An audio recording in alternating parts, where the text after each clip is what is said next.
Aaron Chalus reporting for cadred.org. I am here at Northcon. The LAN has been delayed ever so slightly. Yep. So what I've taken the opportunity to do is to go out and get people who haven't played yet, which is most of them. This is Whindanski from FM Toxic. So, are you having a good time so far at the LAN? Yeah, it's been great. Loads of games, loads of playing. It's been really, really good fun. No, not really. It's been terrible actually so far. We basically got told we were playing at 2 o'clock. Then it got pushed to 5 o'clock, and then it got pushed to 8 o'clock, and now it looks like we're going to be playing at 11 o'clock. Hopefully we'll be playing at 11. The games are still going on in the Group A and Group B.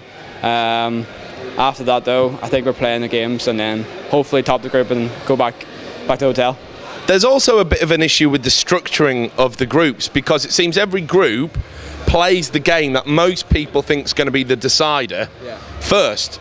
So you're going to be playing absolute legend straight away, which, you know, it's going to be a tough game for you, and you're going to go in not having a lot of warm-up time because we've got these, well, what amount to a 9-hour delay, if your estimations are correct. Yeah, I'm not sure why they've done that. We thought we would play Absolute Legends last because that'd be the group decider, would we?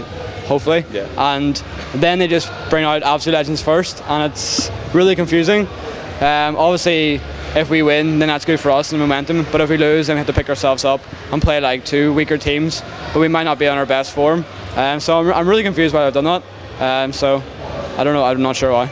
Is it getting a bit disheartening now, because you were at ESWC? Yeah. That was shit. I'm sorry, guys. It was.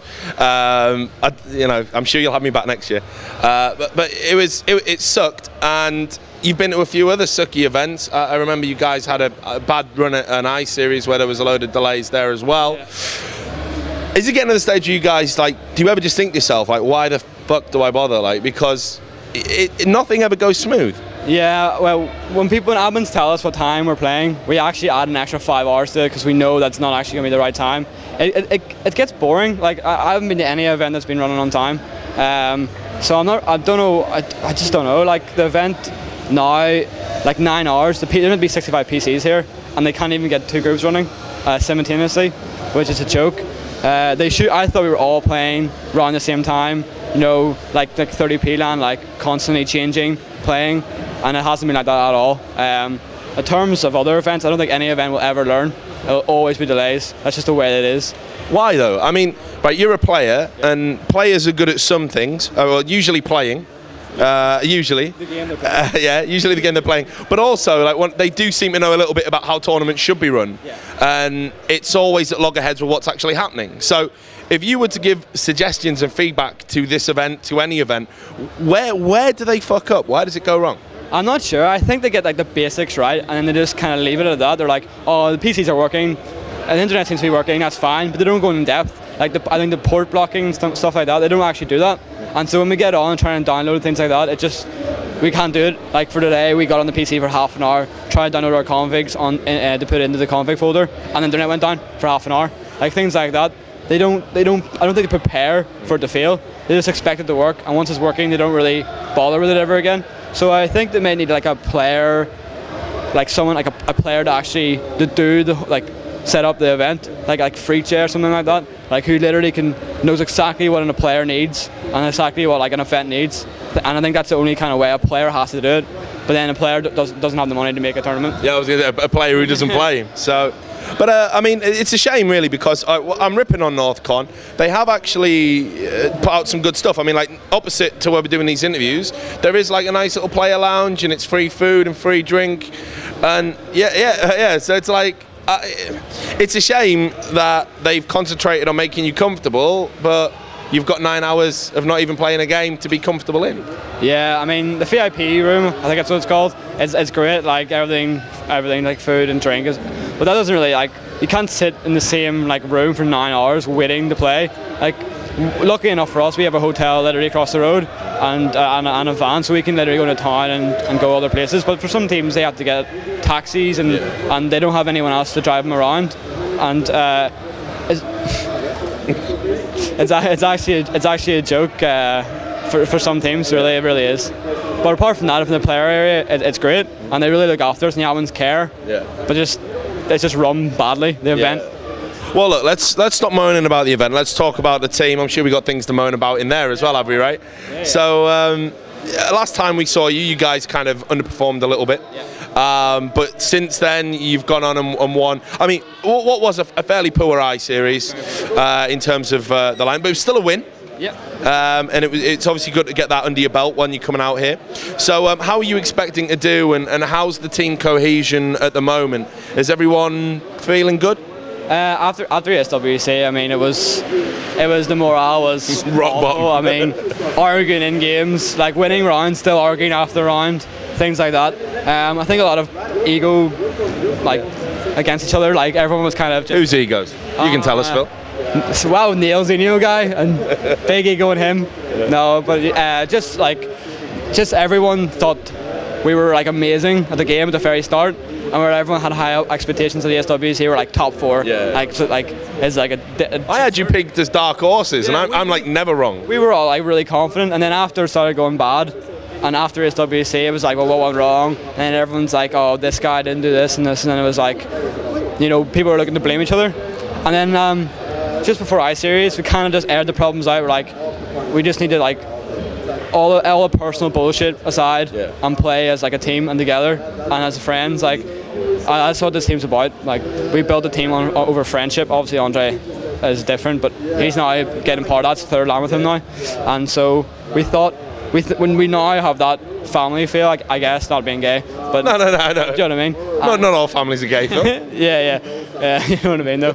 And I-Series was a really good boost. I mean, the teams were apparently weaker on paper, but like infused and things like that were actually pretty like good aim. Yeah. And I think it was a good event for us, like just in general, just to get us like thinking that we can win like these like, good tournaments and getting in the top 4, top 3.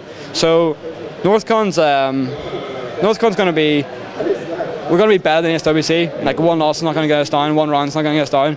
We're going to be, you know, shouting a lot more this event. Like pumped, like literally pumped. And I think we should do okay. How's Baba been coming along? Because there was a lot of attention around him at ESWC, because obviously he's the 1.6er, he's the guy who's coming over, and you know what it's like. You know, certain communities pay attention to certain players, and to be honest, he had a bit of a mixed tournament, if we're telling the truth. At ESWC? Yeah, I thought so. Shit. Well, yeah, I mean, I don't know if I would put it that way, because he's bigger than me and he beat me in an arm wrestle. So yeah, I remember that straight down. But yeah, so I don't know if I would use the word shit. But mixed, he certainly wasn't the best. So how has he improved? I think because at ASWC we used him as a rifle, and he's not a rifle player, he's an opper. Well, yeah, he's always been an opper. Yeah, and we used him as a rifle, and we had set opping, and straight away after ASWC we changed it because he wasn't comfortable with an M4. Apart from being a drama queen, he actually is a really good opper, and I would say like he's actually improved a lot. Like I think without him we would be struggling, like definitely. He's been like, I mean, a fresher breath there, I guess, for us. Yeah. Different kind of from the scene, and he's great personality. So I think he's really good for our team. Well, I was going to say, are you a little bit surprised at how down to earth he actually is? Because I think a lot of people were expecting the big name 1.6s that came into CS:GO and be maybe a little bit arrogant, stick to themselves, not want to mix resource players.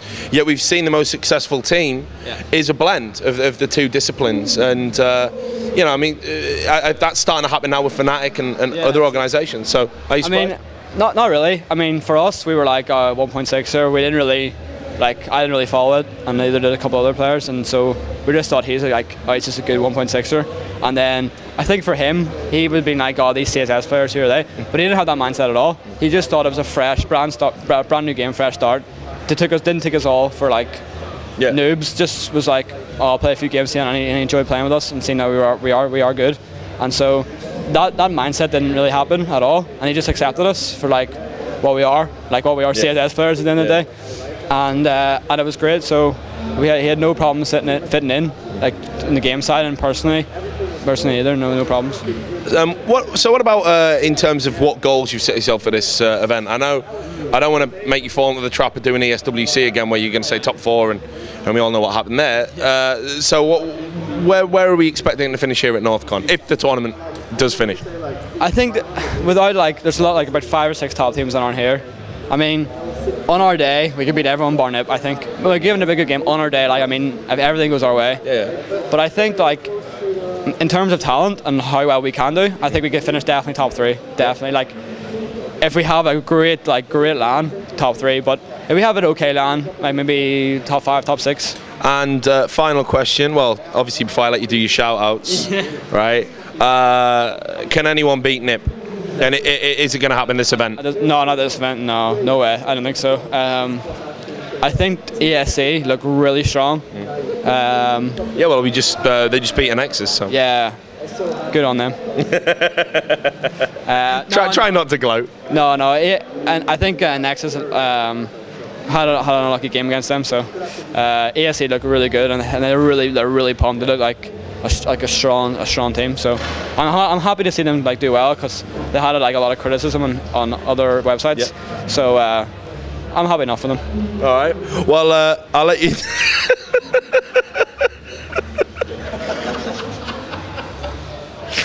So I'll let you do the shout-outs now.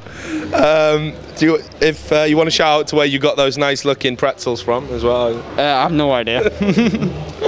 They're really salty though. So. Yeah, that's generally the way. But yeah, so who do you want to shout out? Massive shout out to Razor and Sapphire, YCN hosting. Brandon Weber, great guy, and just Darren and Brett. Thank you for sending us, and that's it. Thanks. All right, nice, Phil. To all you people out there on the website, do stay tuned. We're going to have more interviews from here at Northcon. Not too sure when you're going to get to see them, but hopefully soon. So do keep watching cadre.org.